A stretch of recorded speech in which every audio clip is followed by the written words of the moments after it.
દરેક નીતિની સામે કાયદાની રીતે ઊભો રહેતો SSK ન્યૂઝ ચેનલ.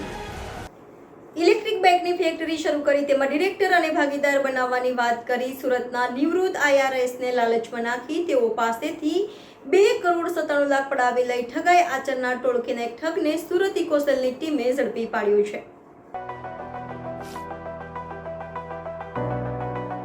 સુરતની આર્થિક ગુના નિવારણ શાખા એટલે કે ઇકોસેલની ટીમ પાસેથી મળતી માહિતી મુજબ હરિયાણા ગુડગાંવમાં ઇન્ડિયન રેવન્યુ સર્વિસીસના નિવૃત્ત ઓફિસર રાજેશ કુમાર લાલ મદનલાલ કુંદનલાલ મકાનમાં ભાડેથી રહેતા પિતા પુત્ર સહિત 3 જણાએ ઇલેક્ટ્રિકલ વ્હીકલનો સુરતમાં પ્લાન્ટ નાખવાનું કહી નિવૃત્ત ઓફિસર પાસેથી રૂપિયા 2.97 કરોડ પડાવ્યા છે.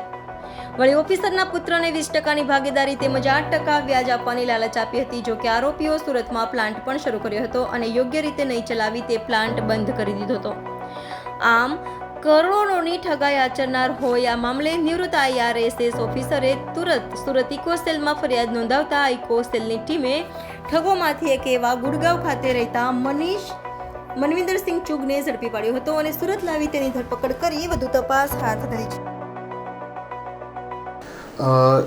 ઇકોસેલ સુરત શહેર ખાતે ફરિયાદી શ્રી રાજેશ લાલ ને બાઇકની ફેક્ટરી બનાવી પ્રોડક્શન કરી અને વેચવા બાબતે તેમના પુત્રને ભાગીદારી આપી અને સારું એવું ધંધાથી સારું વળતર મળશે એવી લાલચ આપી આરોપી મનવિંદર ચૂગ તથા અન્ય આરોપીઓએ ફરિયાદીને લાલચ આપી અને 2 કરોડ 97 લાખની તેઓ સાથે વિશ્વાસઘાત કરેલ, જે અનુસંધાને FIR નોંધી અને આરોપી મનીષ ચુગની ધરપકડ કરવામાં આવેલ છે અને હાલ અન્ય આરોપીઓ બાબતે તપાસ ચાલુ છે.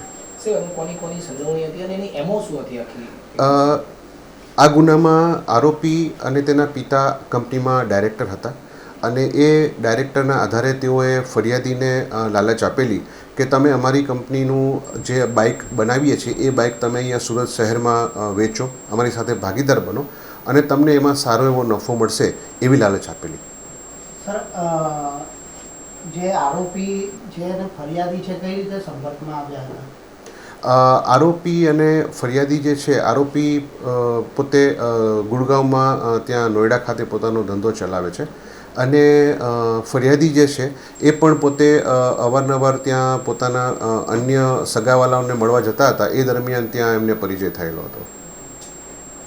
અન્ય કોઈ જોડે પણ આ પ્રમાણેની છેતરપિંડી આચરી હોઈ શકે? હાલ અમારી તપાસ ચાલુ છે અને તપાસ દરમિયાન કદાચ શક્ય હશે તો જો ગુનો જણાય આવશે તો એ બાબતે પણ અન્ય કાર્યવાહી વિશેષ કાર્યવાહી કરવામાં આવશે.